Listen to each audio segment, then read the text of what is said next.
ในทางที่บดีนั่นเองก็คือมีจิตใจเป็นคนที่ชอบพูดชอบจาชอบเล่าจะทำให้บุคคลคนนั้นเป็นที่บ่าเข้าที่แน่นับถือและเลื่อมใสเกิดขึ้นถ้าเข้าไปที่ไหนเขาก็บอกว่าจะไปอู้อย่างเงี้ยมันฟังเธออย่างมันขี้เหล้าเนี่ยนะศรัทธาญาติโยมทั้งหลายแต่ถ้าว่าผู้คนเฮามาสนใจในการฟังธรรมะจิตใจของเฮานั้นก็จะถึงแห่งความว่ารักธรรมคำสอนของพุทธองค์และมีจิตใจยึดมั่นอยู่ในพระรัตนตรัยอันเป็นที่เฮาเคารพและสักการะบูชานั่นเองโยมพ่อโยมแม่ในเรื่องที่จะอู้ต่อไปนี้ก็คือคุณวีรยุทธก็คือเป็นเรื่องสิ่งที่ว่าคือยุทธหรือว่าวีรยุทธคนนี้เป็นครอบครัวที่มีความชอบในการล่าสัตว์มาตั้งแต่พ่ออุ้ยจนถึงพ่อและก็ตัวเองเกิดขึ้นในการล่าสัตว์แต่ละครั้งนั้นก็เป็นสิ่งที่จะต้องไปเข้าป่าเข้าดงเข้าป่าและทีนี้เป็นสิ่งที่ในวิรยุทธ์นั้นไม่อยากที่จะเล่าเพราะว่าเกิดเหตุการณ์กับตัวเองไม่อยากที่จะไปคิดถึงหาเพราะว่าวิรยุทธ์นั้นได้นั่งวีลแชร์ได้เพื่อนห้องว่ารถทับขาหักนะแล้วก็เป็นคนพิการไป เรื่องมันมีอยู่ว่าศรัทธาญาติโยมทั้งหลายพ่ออุ้ยก็ตายโหงพ่อของตัวเองนั้นก็ตายโหงโดยการที่ว่าพ่อนั้นมีปืนผาหน้าไม้ต่างๆที่เอาไว้กับราชสัตว์เกิดขึ้นได้มอบมรดกให้กับวีรยุทธ์นี้ก็ได้ความสืบทรัพย์มาจากพ่อชอบในการล่าสัตว์เกิดขึ้นบางครั้งก็ไปชอบไปยิงพวกน้องว่าฟานหรือว่าละมั่งตลอดจนถึงไปล่าสัตว์เป็นนกเป็นหนูอะไรอย่างก็ตามไปชอบอยู่บ้านนั่นเองวันเวลาผ่านไปศรัทธาญาติโยมทั้งหลายพ่อนั้นก็ได้รับเหตุการณ์ในการที่บ่ฮู้สาเหตุว่าตัวเองนั้นเกิดอะไรอย่างขึ้นพ่อของตัวเองนั้นได้รับความทรมานมีการพูดเพ้อไปต่างๆนานาและมีเหมือนกับว่าเป็นคนบ้าและก็มีการกิ้วต้องต่างๆนานาจนได้รับถึงความตายนั่นเองแต่ในวีรยุทธ์นี้ก็ยังมีความเชื่อเรื่องบาปเรื่องกรรมต่างๆก็ยังเป็นคนที่มีโอกาสก็ไปล่าสัตว์อยู่ในป่าในดอยเป็นได้ห่อข้าวไปตัวเป็น3 วัน 7 วันจะออกมาสิเตื้อนึ่งนี่แหละเป็นสิ่งที่เราจะหาได้ว่าจิตใจของคนเรานั้นพวกเราว่าบกมุ่นหรือว่ามีความชอบเมื่อเป็นหนุ่มก็ได้แต่งงานเกิดขึ้นอยู่กินกับภรรยาเกิดขึ้นนายวีรยุทธ์ก็บอกว่าอยู่กับภรรยาแต่งงานมาลูกแต่งงานมานานพอสมควรเป็น10 ปีก็มามีลูกด้วยกันและก็ไปปรึกษาหมอก็บอกว่าต่างคนก็ต่างบ่ได้เป็นมันใดๆทั้งสิ้นก็เพราะเหตุอะไรอย่างถึงจะมามีลูกบังเอิญแม่ยายของวีรยุทธ์กับภรรยาของตัวเองนั้นอยากจะมีลูกก็เลยไปปรึกษายังพระสงฆ์รูปหนึ่งเป็นคนที่พูดว่าสามารถตรวจดวงชะตาของบุคคลทั้งหลายนั้นได้และก็ได้รับคำตอบมาว่าที่มามีลูกนี้ก็เพราะว่ามีผู้ทำกรรมวิบากหนักไว้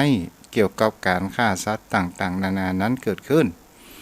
ภรรยากับแม่ยายก็หูอย่างนั้นก็ได้ปิกมาบ้านก็ได้อู้ได้จ๋าบังเอิญวีรยุทธ์นั้นได้ไปยืนใกล้ๆก็ได้ยินแม่ยายอีแม่ตัวเจ้านี่เขาเชื่อได้ก่อนโอ้เชื่อได้ค่ะละหันหลายอย่างอันยังได้ก็เปิ้นบอกว่าอย่างได้ก็บอกว่า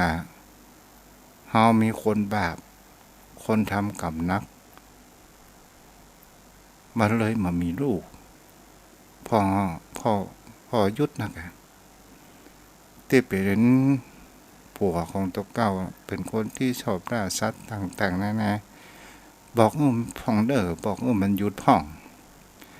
วิรยุทธ์นั้นก็ได้ฟังอีแม่ก็บ่ได้เข้าไปถามสวัสดีครับยังบ่ได้อุกกับเก่งใจแม่ยายของตัวเอง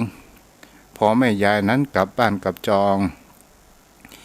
ก็ได้อู้กับภรรยาของเองชื่อว่าธิดาน้องธิดาบ่ได้เนี่ยน้องมีอย่างความลับอย่างจะมาปิดบังกับไอ้มามีอย่างปิดบังไอ้มามีอย่างกะไอ้ได้ยินอยู่ว่าที่เฮาบ่มีลูกด้วยกันนี่เพราะว่าอยู่กับคนบาปก็หมายถึงไอ้เนี่ยแน่นอนเพราะว่าไอ้ชอบล่าสัตว์แฮมปอไอ้ชอบอ่านหนังสือวรรณนิยายเกี่ยวกับการล่าสัตว์ต่างๆนานาเกิดขึ้นบางคราวศรัทธาญาติโยมทั้งหลายวันเวลาผ่านไปธิดาซึ่งเป็นภรรยาก็อยากจะจิตใจเปลี่ยนแปลงจิตใจของวีรยุทธ์นี้ออกห่างจากการแห่งคำว่ามีจิตใจแห่งคำว่าราสัตว์เกิดขึ้นได้เอาหนังสือวรรณนิยายที่ผัวของตัวเองนั้นชอบอ่านโดยการที่ว่าหนังสือนี่เก๊ะคะเอาไปจ้างใครมันไปแต่งใจดำในของที่ฮักของวีรยุทธ์ก็บอกว่าของไอ้ฮักไอ้ชอบอ่านที่อ่านนี่แปลว่าไอ้อิงตัวเองว่าเป็นพระเอกอีหนอแม่นใครมีปัญหาพ้องเอาไปเอามาศรัทธาญาติโยมทั้งหลายก็ได้เกิดการทะเลาะวิวาทกันเกิดขึ้นวีรยุทธ์นั้นก็ได้ภรรยาของตัวเองออกจากบ้านจากจองไล่เล่าจนธิดานั้นทนมาได้กับปิกไปบ้านอยู่กับแม่ของตัวเองวันเวลาผ่านไปศรัทธาญาติโยมทั้งหลายวีรยุทธ์คนนี้เนี่ยก็ได้ไปจ่ายกาดได้รับอุบัติเหตุเกิดขึ้นรถทับขาก็โดยการที่ว่าก็ถึงได้บางครั้งที่ไปล่าสัตว์นั้นได้ไปยิงยังสัตว์ตั้งขาตั้งแข้งจนทำให้แข้งขาหักนี่แหละแห่งคำว่าเจตนาแห่งการกระทำของผู้คนเฮานั้นเองโยมพ่อโยมแม่วีรยุทธ์ก็ได้มีความสารภาพว่านี่แหละกว่าจะหูน้ำปิงพอจะแห้งว่ากรรมเวรนั้นมันมีจริงปัจนี้กับผมได้เลิกทุกสิ่งทุกอย่างเกิดขึ้นนี่ก็เป็นสิ่งที่เปิ้นเล่ามาตัวเจ้าก็เอามาเล่ากับโยมพ่อโยมแม่เป็นเรื่องจริงเนาะเป็นเรื่องจริงที่เกิดขึ้น เราวันนี้เราก็มามาจากกัน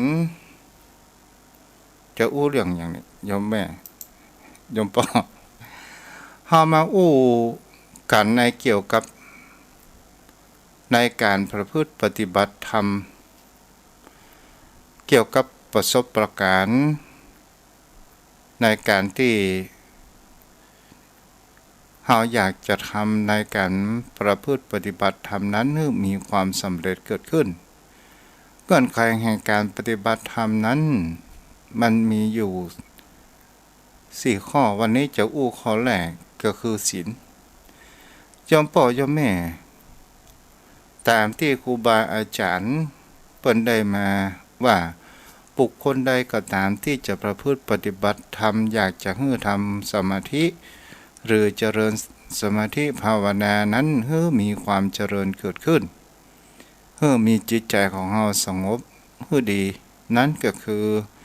เราจะต้องแห่งคำว่ารักษาศีลห้าหรือศีล10ศีล200ศีล8ศีล10ศีล227นั่นเองเป็นสิ่งที่คนนั้นควรที่จะต้องรักษาก่อนในการจะประพฤติปฏิบัติกันนั่นเองคำว่าศีลจอมพ่อจอมแม่ก็รู้แล้วว่าศีล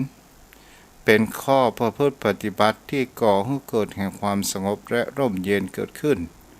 ก่อให้เกิดแห่งความเป็นปกตินั้นเกิดขึ้นมาอยู่อย่างยาวนานยอมพ่อยอมแม่บางท่านบางคนนั้นก็บอกว่าศีลก็จะต้องไปรับที่พระสงฆ์องค์เจ้าแต่ถ้ายอมพ่อยอมแม่อยู่บ้านอยู่จองเฮาบ่ต้องไปถึงวัดวาอารามก็ได้ขอเฮาสัจจะอธิษฐานเถียว่าเฮาจะเว้นในการเบียดเบียนสัตว์ต่อไปเฮาจะไปกินชิ้นควายเฮาไปกินชิ้นหมูเฮาจะกินชิ้นไก่ชิ้นปลาเฮา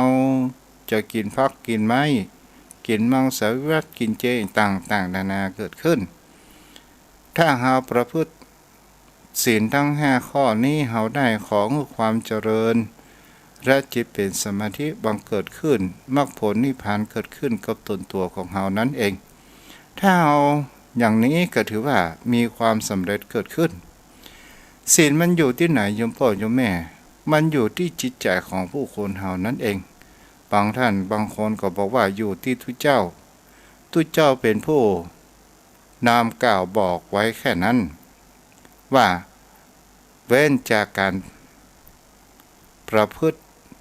เว้นจากการเบียดเบียนสัตว์ที่มีลมปราณเว้นจากการลักขโมยเว้นจากการเล่นจู้สู่เมียคนอื่นเว้นจากการอู้จาพูดเท็จเว้นจากการสุราต่างๆที่อะไรย่อมพ่อย่อมแม่ก็เป็นสิ่งที่ผู้คนเฮานั้นเฮาก็มีความเข้าใจเหมือนกันทั้งนั้นแต่ผู้คนเฮานั้นส่วนใหญ่รับศีลเพียงแค่กำปากรับศีลเป็นเพียงแค่พิธีรับศีลเป็นเพียงแค่กำอู้กำจ๋าแต่จิตใจของตนตัวเองนั้นมันยังไม่ยอมรับในการที่ว่ามีศีลอยู่ในจิตใจนั่นเองมันก็เลยทำให้จิตใจของคนเฮานั้นมันมีความนิ่งเกิดขึ้นนี่แหละยอมพ่อยอมแม่เป็นสิ่งที่ผู้คนเฮานั้นจะหันได้ว่าทำไมสังคมปัจจุบันถึงมีความแต่วุ่นวายต่างๆนานาเพราะว่าผู้คนเฮานั้นไร้แห่งคำว่าศีลธรรมเพราะว่ารับศีลเพียงแค่กำปากบางครั้งบางคราวก็เป็นพูดเพียงแค่ในทะเบียนบ้านแต่จิตใจเป็นนิยมหูบางครั้งบางคราวก็ห้องพ่อเป็นเสือเท่าแม่เป็นเสือห้องตู้เจ้าเป็นเสือเหลืองอย่างนี้เป็นต้นมีความเคารพยังเกรงต่างๆนานานั้นเกิดขึ้นนี่แหละโยมพ่อโยมแม่ก็เป็นสิ่งที่ผู้คนเฮานั้นจะหันได้ว่าผู้คนเฮานั้นในปัจจุบันขาดศีลธรรมกันถ้าว่าบุคคลในโลกนี้ขาดศีลธรรมกันไปมากๆมันก็จะมีแต่การที่ไว้เนื้อเชื่อใจกันและก็มีแต่ความเดือดร้อนและวุ่นวายเกิดขึ้นตามที่พระพุทธองค์นั้นบอกไว้ว่าพระพุทธศาสนาจะอยู่ได้5,000 ปีประเดี๋ยวนี้มันเกินครึ่งมาเฮาก็หันปรากฏประการต่างๆนานานั้นเกิดขึ้นนี่แหละยมพ่อยมแม่ก็เป็นสิ่งที่ผู้คนเฮานั้นหันหลายสิ่งหลายอย่างสิ่งที่มันเกิดขึ้นในแห่งความว่าเป็นมนุษย์ถ้าว่าคนดีก็มีคนบ่ดีก็มีระหว่างในอดีตและปัจจุบันมันก็มีทั้งคนดีและบ่ดีเช่นกันในอดีตนั้นคนดีนั้นมีมากกว่าคนบ่ดีนั้นมีน้อยกว่าปัจจุบันคนดีนี่มีน้อยค คนบดีนั้นมีมากอย่างนี้เป็นต้นนี่แหละโยมพ่อโยมแม่บางสิ่งบางอย่างก็เป็นสิ่งที่น่าคิดนั้นเกิดขึ้นการที่ผู้คนเฮานั้นได้สมาทานศีลแล้วเฮาจะในการประพฤติปฏิบัติธรรมก็จะทำให้จิตของเฮานั้นมีความสงบนิ่งและมีความสงบเยือกเย็นและก็อยู่เป็นการอยู่กับจิตใจและก็เป็นการพักผ่อนจิตใจของเฮานั้นเองและก่อให้เกิดแห่งคำว่าพลังนั้นเกิดขึ้นนี่แหละศรัทธาญาติโยมทั้งหลายสิ่งที่ผู้คนเฮานั้นทำไมเฮาต้องรักษาศีลในการที่เฮาจะทำให้ปัญญาของผู้คนเฮานั้นเกิดขึ้นที่เฮาเรียกว่าไตรสิกขาก็คือศีลสมาธิปัญญาที่พระพุทธองค์นั้นได้บอกกล่าวว่าสมาธิกับปัญญาเป็นสมถกรรมฐานศรัทธาญาติโยมทั้งหลายสมถกรรมฐานก็คือสมาธิวิปัสสนากรรมฐานนั้นก็คือแห่งคำว่าปัญญาคำว่าสมถกรรมฐานสมาธินี้ก็คือทำให้จิตใจของเฮานั้นมีความสงบชั่วคราวเหมือนกับเฮาเอาปฐินทับหญ้าถ้าเฮาทับหญ้านั้นก็บ่สามารถที่จะงอกได้วันใดเฮาเอาหินก้อนนั้นออกหญ้ามันก็จะโป่งขึ้นเพราะมันได้รับแสงส่วนวิปัสสนากรรมฐานนี้มันจะหันแจ้งความจริงเกี่ยวกับสัจธรรมแห่งความเป็นไปของผู้คนเฮาทั้งหลายและสามารถที่จะอ่านจิตใจบุคคลอื่นนั้นได้และเฮาจะมีแห่งคำว่าปัญญาและมีสติคอยกำหนดอยู่เฮาเสมอนั่นเองนี่ก็เรียกว่าวิปัสสนากรรมฐานนี่แหละโยมพ่อโยมแม่เป็นสิ่งที่ผู้คนเฮานั้นทั้งหลายปัญญาถ้าเฮามีในการกระทำในสิ่งที่ดีแต่ทุกสิ่งทุกอย่างจะเป็นสมาธิก็ตามจะเป็นวิปัสสนาก็ตามมันก็จะต้องมีพื้นฐานแห่งคำว่าศีลเป็นพื้นฐานที่จะทำให้จิตใจของเฮานั้นสงบนั่นเองจะทำให้จิตใจของเฮานิ่งและเฮาก่อให้เกิดแห่งการพิจารณาตัวของเฮาเองว่าทำไมใจของเฮาเป็นอย่างไรพอมันคิดไปทั้งในอดีตมันคิดไปทั้งอนาคตบางคราวก็มีความโทษตนเองและเฮานั่งพิจารณาดูไปปัญญามันก็เกิดขึ้นเฮาก็จะหาความจริงทุกสิ่งทุกอย่างแท้ที่จริงแล้วปัญหาทุกสิ่งทุกอย่างมันบ่ใช่อยู่ทางภายนอกมันอยู่ภายในจิตใจของเฮานั่นเองเฮาเองที่เสือกไปเสาะหาแสวงหามาใส่จิตใส่ใจมาใส่ตนตัวของเฮาปัญหามันก็เลยเกิดแห่งความวุ่นวายต่างๆนี่แหละโยมพ่อโยมแม่มันก็เป็นการที่เฮาอยู่กับจิตใจของตัวของเฮาเองและเฮาก็จะได้คำว่าปัญญาแต่เฮาจะฮู้แห่งคำว่าเรื่องที่มันเกิดขึ้นเพราะว่าจิตใจเฮานั้นหรือว่าตัวของเฮานี้มันไปแสวงหาเองหาเรื่องหาราวเข้ามาในตัวเข้ามาในครอบครัวเข้ามาในชุมชนในหมู่บ้านตลอดจนถึงเข้ามาเป็นระดับอำเภอจังหวัดไปเป็นต้นนี่แหละโยมพ่อโยมแม่เป็นสิ่งที่ผู้คนเฮานั้นเฮาก็จะหากันได้และเฮาก็จะพิจารณาต่อไปกันเรื่อยๆว่าแท้ที่จริงแล้วทุกสิ่งทุกอย่างบนโลกใบนี้มันเป็นของมันตกอยู่ในใต้อำนาจแห่งคำว่ากฎแห่งภัตตรักษ์อนิจจังทุกขังอนัตตาเป็นสิ่งที่เฮานั้นทุกสิ่งทุกอย่างมันเป็นคงสภาพนั้นอยู่บ่ได้ก็เรียกว่าความทุกข์สิ่งที่มันบ่คงทนแน่นอนอย่างก็ตามมันถึงว่ามีความแน่นอน โยมพ่อโยมแม่วันนี้เฮาสุขภาพแข็งแรงถ้าเฮาเกิดประมาทว่าเฮามีสุขภาพแข็งแรงเฮากินบ่บรรยะบรรยังมันก็ก่อให้เกิดโรคถ้าเฮากินผลไม้มากๆที่มันมีคำว่าหวานมากๆผลไม้นั้นกลับกลายเป็นผลไม้พิษก่อให้เกิดโรคเบาหวานอย่างนี้เป็นต้นเนี่ยแหละโยมพ่อโยมแม่เฮาก็จะหันหาต้นเหตุของมันนั้นเกิดขึ้นได้ทุกสิ่งทุกอย่างมันมามีความแน่นอนวันนี้มามีสตางค์วันพวกคงจะมีถ้าเฮามีความขยันวันนี้มามีคนตานขันเข้าวันพวกก็คงจะมีสักขันเนาะเนี่ยโยมพ่อโยมแม่ก็เป็นสิ่งที่เฮาก็จะหันกันได้ว่าทุกสิ่งทุกอย่างมันมาแน่มานอนฉะนั้นเฮาก็จะหันแห่งความจริงทุกสิ่งทุกอย่างมันคงทน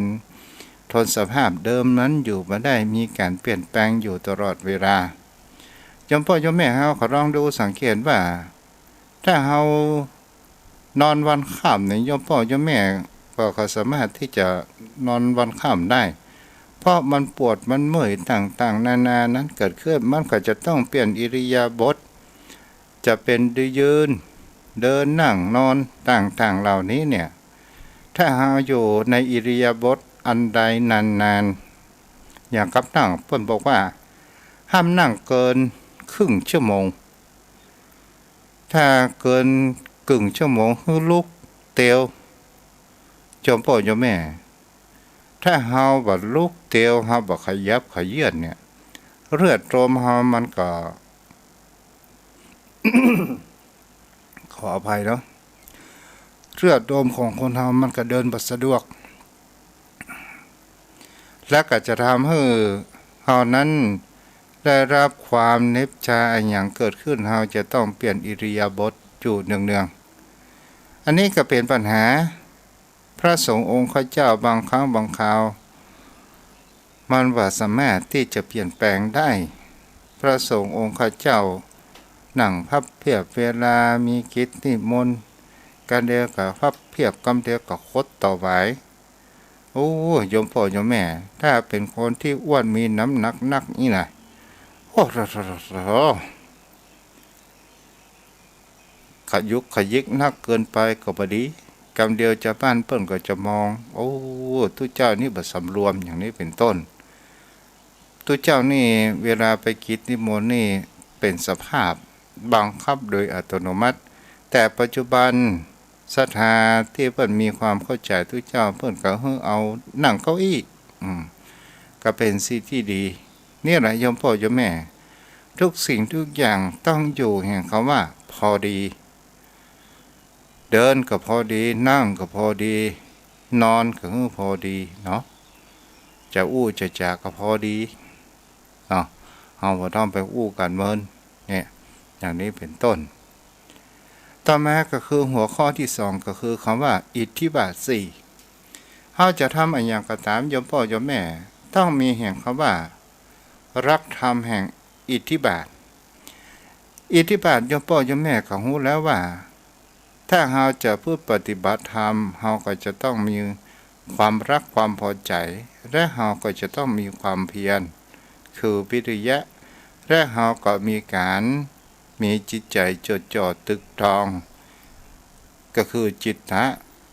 วิมังสาก็คือเฮานั้นไต่สวนพิจารณาอย่างถูกต้องท่วนที่ในการประพฤติปฏิบัติธรรมเฮาจะทำอะไรอย่างก็ตามก็ต้องมีอิทธิบาทสี่ถ้าอย่างกับทุกเจ้ามามีอิทธิบาทสี่ก็คงจะมานั่งอู้กับโยมพ่อโยมแม่มา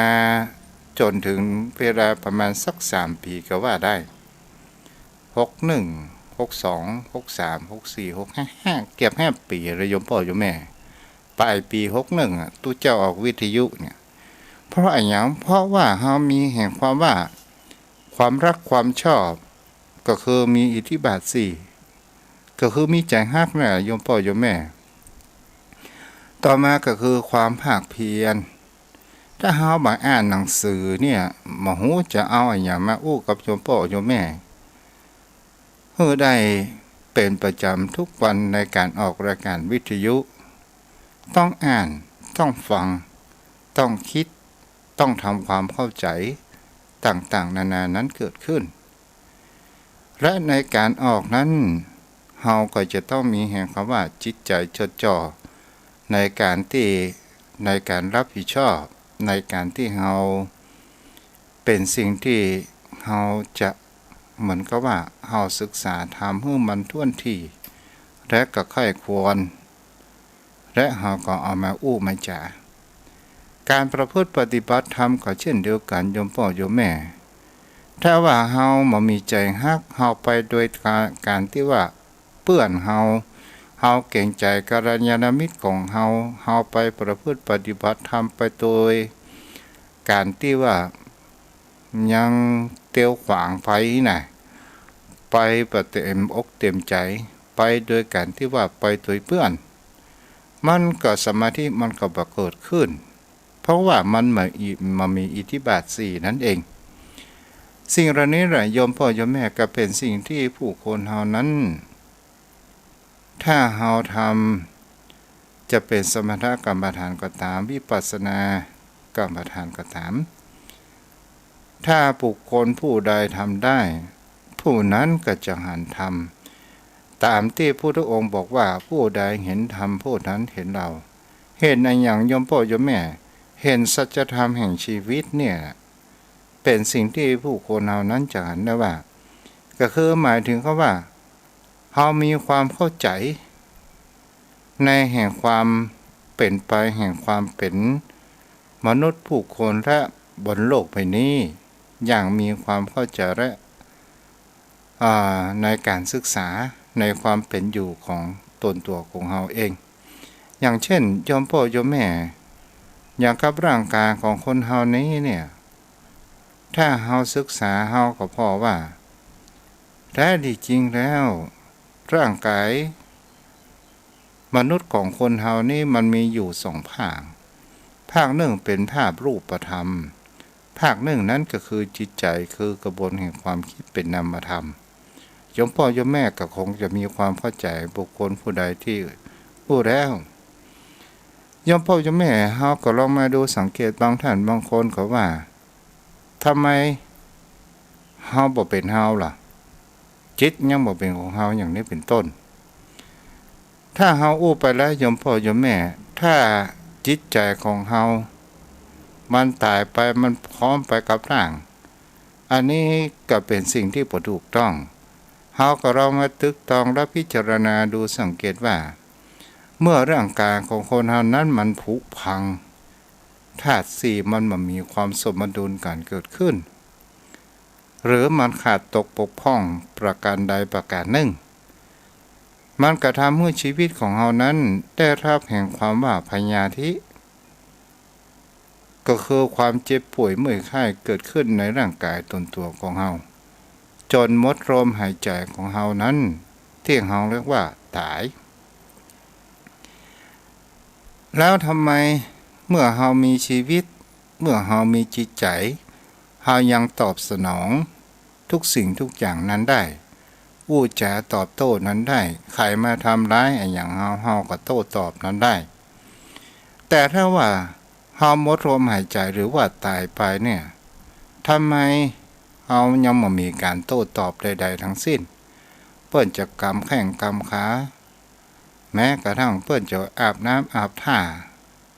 หรือจะวีพรมทาแป้งหรือจะตบหน้าอย่างใดก็ตามมันก็บ่สามารถที่จะตอบสนองนั้นได้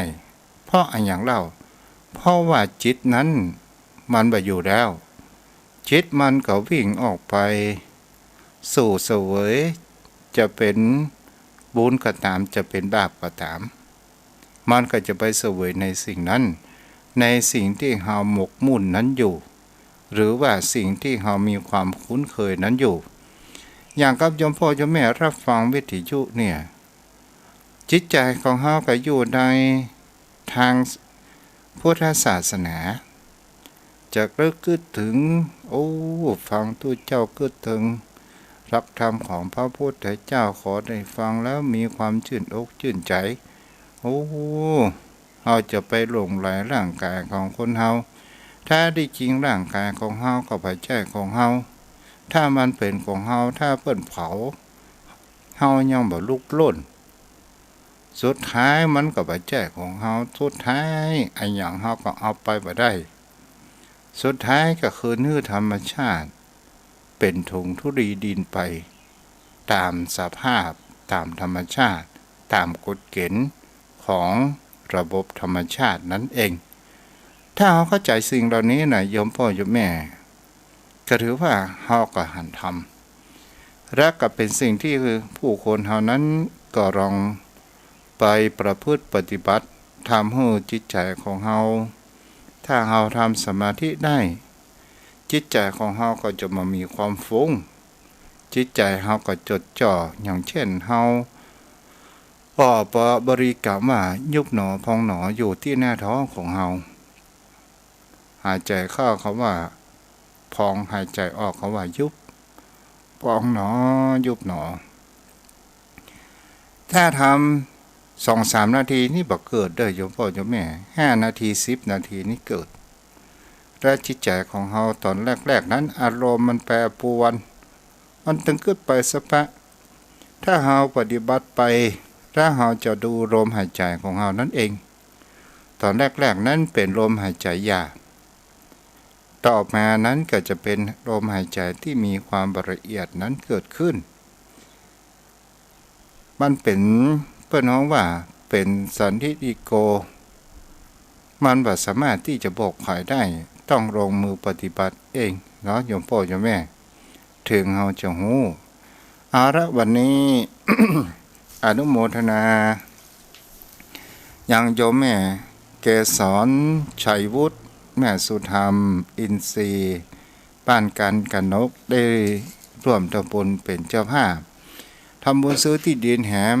500ปุญญาบารมีพร้อมโดยกันนั้นก็มีทางครอบครัวของนายอินสรมริธาพ่อคำมริธานายคำจันทร์มริธาแม่คำอ่อนมริธานายจันจิตชัยมงคลนางบวกแก้วพิบูลนางนิสามริธาได้ร่วมกันเป็นเจ้าภาพจำนวนเงิน 30,000 บาท30,000 ปุญญาบารมีเป็นเจ้าภาพซื้อที่ดินปัจจุบันนี้เพื่ออุทิศบุญกุศลไปถึงยังป่อแสนแม่ทิมริธาป่อตาแม่นวลมริธาป่อแดงมริธาป่อมูลแม่มูลมริธาป่อแก้วแม่สมมริธาป่อมูลแม่จันบุญกรรมขออนุโมทนาบุญตัวเด้อที่ได้ร่วมกันเป็นเจ้าภาพปัจจุบันนี้ปัจจัยมีอยู่ 70,000 ปลายปีนี้ก็คงจะหาได้ประเดี๋ยวนี้มันค้าง 200,000 ปลายเนาะ 230,000มันต้องมี 300,000 โยมพ่อโยมแม่แล้วเราก็จะได้พื้นที่พื้นดินก็ยังบ่หยุดเหมือนยังเถอะโยมพ่อโยมแม่ตัวเจ้านี่เรื่องการก่อสร้างนี่จะขึ้นเท่าที่จำเป็นต้องอันแต่จะซื้อที่ดินไว้ให้กับคนรุ่นหลังถ้าพุทธศาสนาของเฮานั้นคงอยู่ก็คงจะเป็นของพระพุทธศาสนาของเฮาตลอดกาลวสานคนรุ่นหลังนั้นก็จะได้มาใจสอยคือถือว่าเขาได้สร้างอนุสาวรีย์แห่งชีวิตอนุสาวรีย์บุญกุศลที่พอออกไม่ออกสถานได้ร่วมกันเป็นเจ้าภาพก็ขออนุโมทนาบุญตัวเด้อเอาละโยมพ่อโยมแม่ค่ำแล้วก็อาบน้ำอาบท่ากันเด้อถ้ากินข้าวกินน้ำแล้วก็เตรียมตัวอาบน้ำอาบท่ากันใครจะโทรเข้ามาเนาะแต่ว่ามือฝั่งก็ไม่ได้ยินเนาะวันนี้จะได้ยินตั้งที่ใดพ้องวันนี้โทรเข้ามาได้0631639950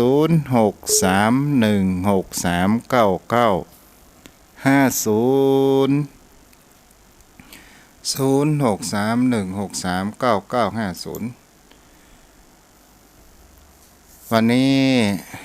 ทางวิทยุที่ฟังรายการก็มีแม่เทียมตาสันปะตองบ้านอุเมงเนาะที่ได้โทรเข้ามาอนุโมทนาเด้อต่อไปทางบ้านทาง Facebook ก็มีทางแม่ทองคำและก็แม่จันเพญเนาะได้ฟังเจริญพรแม่ประกายเพิกไหว้สาเจ้าเจ้าท่านออกหมอก61กับเจ้า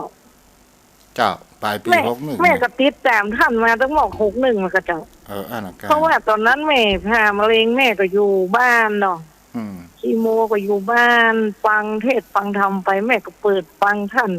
มาตลอดเลยจะอนุโมทนาให้ได้ฟังมาตอนนั้นเจ้าเนี่ยพระคุ้มครองนะเนี่ยเจ้าตอนแม่พาแม่ก็นึกถึงพระพุทธพระธรรมพระสงฆ์เนาะพระพุทธพระธรรมพระสงฆ์พอฆ่าเสร็จแล้วแม่ก็ยังว่าอยู่ตื่นลงมายังว่าอยู่พระพุทธพระธรรมพระสงฆ์นานหมอพวกกระตกแม่ไปมาแม่ก็ว่าเสร็จแล้วก็เจ้าก็นึกว่าอันนี้อยู่เสร็จแล้วหรอจ้าแล้วมันก็แสบแผลน้อยหนึ่งน้ำมูนั้นพูดว่าโอ้ยแม่อย่ามาฟื้นเว้ยหรอยังต้องฟื้นเว้ยหรอพระพุทธพระธรรมพระสงฆ์เพื่อให้จ่อยแม่จ้าดีนะเนี่ยสำคัญที่สุดก็คือจิตใจเด้อแม่ประกายพึกเนาะจ้าถ้าจิตใจของเราเหี่ยวเฉานี่ก็มันก็ลามปามเด้อห้ามเครียดเด็ดขาดเนาะโรคมะเร็งเนี่ยจ้าจ้าวัดรักษาได้แม่เด้อโทรเข้ามาได้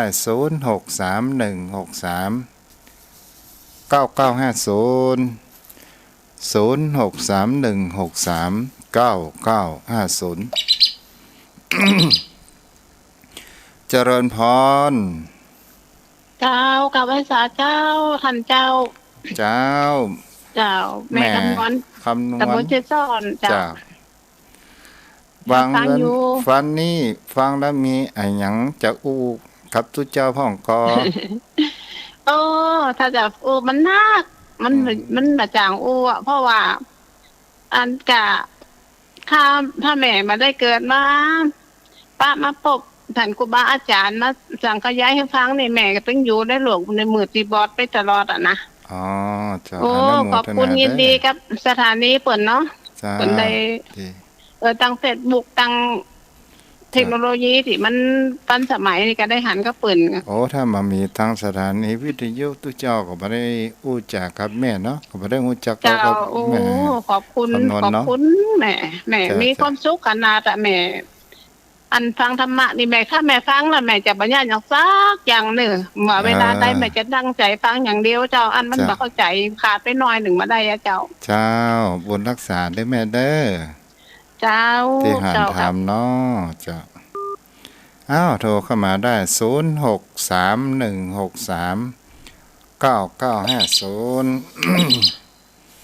เจริญพรมาชการเจ้าพระครูแม่อย่างก็เนี่ยแม่พรต้องหัวแดงสักกะแป้งเชียงใหม่แม่งก็เจ้าแม่เลี้ยจ้าวันนี้มีอย่างอู้พ่องเคยฟังอธิบายตะกี้นั่นแหละ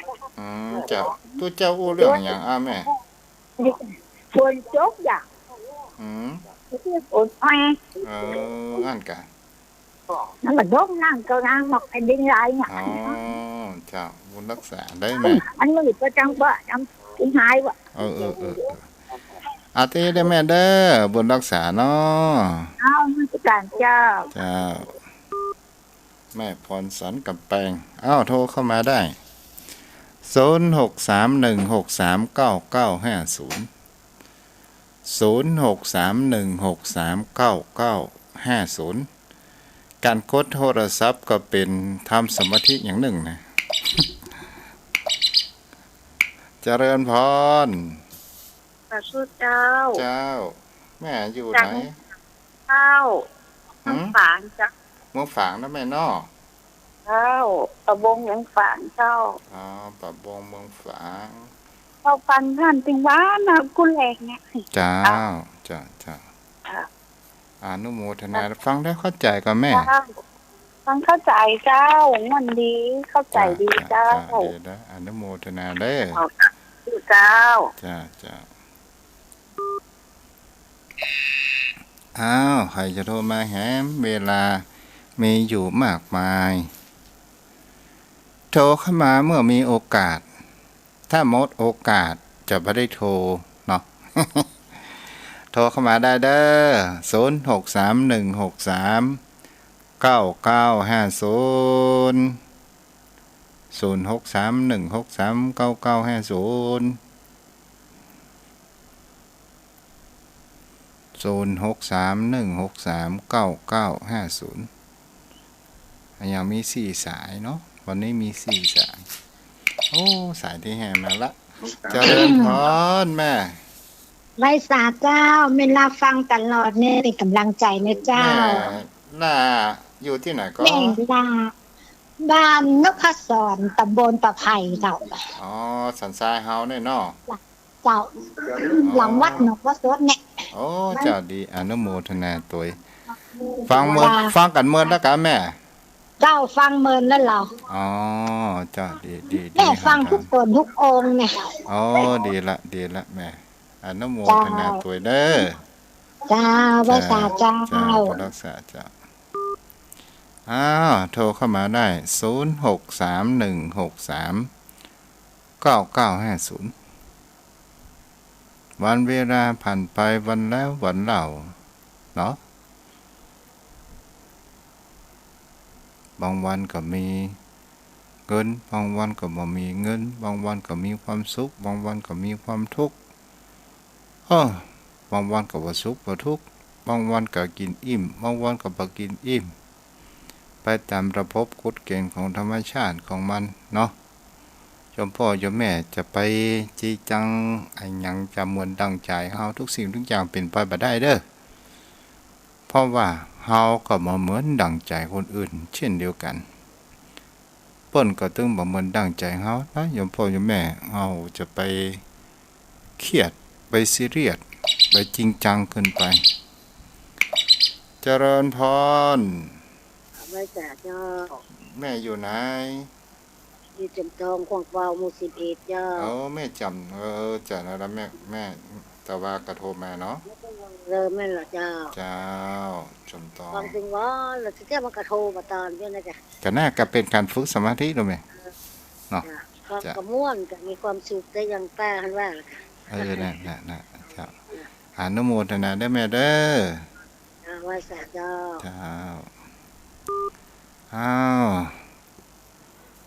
ฝางมา1สายจอมตองมา1สายสันทราย1สายแล้วก็สระปีสังกำแพงลำปางอย่างละ1สายเนาะใครจะโทรเข้ามาโทรมาได้วันนี้แม่จันเพ็ญโทรมาน่าเจริญพรโยมแม่เจ้ากราบไหว้ใส่เจ้าแทนพระโคเจ้าแม่วันนี้ฮะวันเนาะทำมาวันนี้นะอันกะอนุโมทนาเด้อแต่ว่ากูวันนี้หมองวันเนาะแม่เนาะฮะแม่เพชรเจ้าให้ใจก็ยืดจะกูวันนี้ให้หมองวันเนาะไปให้เนาะฮะเจ้าบุรักษาได้ไหมเด้อเจ้าสาธุเจ้าหางดง อำเภอเมืองเนาะแม่จันเพ็ญนี่อยู่อำเภอเมืองใครจะโทรเข้ามา0631639950ถ้ามามีไผจะเปิดโอกาสให้พ่อหนานนะเด้อวันนี้มีอยู่1สาย2สาย3สาย4สาย5สาย6สาย7สายเนาะเอาละพ่อหนานเตรียมตัวโทรมาเลยเจริญพรแม่อยู่ไหนเจ้าท่านพระครูจ้าแม่อยู่ไหนโทรมาจากหมู่11ของฟ้าจอมตองเจ้าอย่างท่านพระครูแม่ล่ะเนาะบางวันก็มีสักแป้งบางวันก็บ่มีสักแป้งของปอจอมตองท่านพระครูอุสุตองเจ้า ปัดดาเนี่ย มี แม่ ความโหดีเนาะท่านครูวันศาสตร์เจ้าสา เจ้า ธุ ผู้รัก เจ้า ษาเด้อแม่เจ้าจะไปเครียดมันเด้อเจ้าวันนี้บ่มีวันผู้ก็ต้องมีเนาะอนุโมทนาแม่ครูยาเนาะที่รับฟังอยู่เนาะนี่เสียงของพายเจริญพร กับนมัสการเจ้าจากเมืองฝางเจ้า โอ้ปิดเนาะเมืองฝางมาแหมสายหนึ่งเนาะแม่อย่างนี้ สายแรกสายใหม่เจ้าฟังอยู่แต่เลสโฮเจ้า อ๋อเจ้าอนุโมทนาเด้อแม่อยู่บ้านไหนยางฝาง เนี่ยอยู่บ้านแม่สุดน้อยเจ้า แม่ศูนย์น้อยเนาะ แม่คำแดคงมีเจ้า จ้าอนุโมทนาเด้อแม่เด้อ เจ้ากราบไหว้ศาสตร์เจ้า จ้าเป็นกำลังใจกันเนาะ เจ้า จ้าอ้าวป้านานสายันโทรไม่ทันโทรแม่มกำป้านาน0631639950 เจริญพรป้านาน ครับแพทย์ไทยไวสารในเมตตาบารมีธรรมท่านเจ้าครับที่ฮือนำธรรมคำสอนเป็นธรรมะบรรณาการเพื่ออาหารจิตใจไม่แรงวันนี้นะครับท่านเจ้ามันเป็นปกติธรรมดานะท่านเจ้าเนาะคนเฮาชีวิตคนเฮาอยู่มันก็มีทุกข์มีสุขมีกู้กันนะท่านเจ้าเนาะมีสปะเนาะครับมันจะสุขมันก็อยู่กับเฮาเหมือนเดียวก็ไปทุกข์มันก็อยู่กับเฮาผมเดี๋ยวมันก็จะไปละถ้าเฮามันก็ไปเฮาก็ไปก่อนมันละมันอยู่ในประมาณ60-70 ปีนะท่านเจ้าถ้ามันบ่ไปถ้าบ่ไปก็จะไปก่อนละเน้อเนาะแม่มันคนเฮาเหมือนไม่เอวลูกนะท่านเจ้าเนาะครับไหว้สาเจ้าระหว่างคนที่บอกว่านอนรับตายนี่เป็นคนมีบุญกับระหว่างเป็นลมตายอันใดนี่ป้อนหันว่าอันใดที่แน่สรรเสริญเนาะ ท่านพระคุณเจ้ามันอันเป็นบุญนี่ผมบอกว่าแล้วเนาะเพราะว่ามันดีไปอย่างที่มันบ่ทรมานร่างกายสังขารท่านพระคุณเจ้าว่ามันบ่ได้ทุกขเวทนาลำบากอีบ่ได้ท่านเจ้ามันได้ลำบากคนนั่นมันบ่ได้ลำบากจึงเปิ้งจึงเฮาท่านพระคุณเจ้าถ้ามันเป็นอดแอดมีกระโหลกกระไพมีกระยุกกระยามันก็บ่ม่วนถึงเปิ้งจึงเฮาอีบ่ล้ำมาเหลือก็ละคืนสังขารคือกับธรรมชาติแต่เฮาก็ค่อยไปแล้วมันมีเหตุกะโสมมีเหตุกะสุดมันซ่อมบ่ได้แล้วก็บ่าวบาอะไรใจคล้องอย่างกับสังขารแล้วท่านเจ้าเปิ้นก็ตายเฮาก็ตายท่านพระคุณเจ้าเนาะแท้ที่จริงคนเฮานี่บ่กลัวตายนะพ่อนั้นตายนี่ใครจะบ่กลัวท่านเจ้าใครกลัวการเจ็บการเป็นการทรมานมากกว่าท่านพระคุณเจ้าถูกต้องล่ะเจ้าครับขอทรมานกลัวข้างโอ้ยเนี่ยยังก็ว่าได้ใครก็ถึงมาพอเนี่ยก็น่ากลัวว่าจะเป็นลำบากกับลูกกับเต้าเขาก็มีการมีงานไอ้เฮาก็ช่วยตัวเก่าบ่ได้ก็ต้องมาทรมานอย่างอี้ถ้าจะไปก็ไปเต้อเนี่ยซึ่งมันไปดีๆงามๆเด้อมันถึงผมมีพร้อมหมดท่านพระคุณเจ้าผมเตรียมของผมพร้อมหมดผมมีลูกพ่อจายครับมีแต่ลูกไม่ยิงเขาบ่แค่เข้าใจผมให้ได้ฝากฝังกับท่านพระคุณเจ้าวัดเนี่ยเคยได้ปรารภกับท่านท่านผมก็ฝากเนื้อฝากตัวร่างกายสังขารไปเน้อยังบอกละอ่อนเขาหมดแล้วเลยเนาะจ้าครับผมกราบไหว้ศาลนะครับกราบไหว้ศาลท่านเจ้าครับสายสุดท้ายเด้อใครจะโทรมา0631639950 0631639950 สายสุดท้ายเด้อวันพัดสุกหน้ากลับมาปะกันถ้าใครอดรับอดนอนก็คืนวันพุธ4 ทุ่มถึง5 ทุ่มเนาะเอาละมามีภายโทรแม่ทุกเจ้าก็จะวางสายแล้วเด้อเฮามาปะกันใหม่เด้อโยมพ่อโยมแม่ในทิศหน้าเนาะมันก็เหมือนเดิมถ้าหมดลมหายใจก่อนขอบุญกิจบุญทานรักษาได้โยมพ่อโยมแม่อายุวโนสุขังพลัง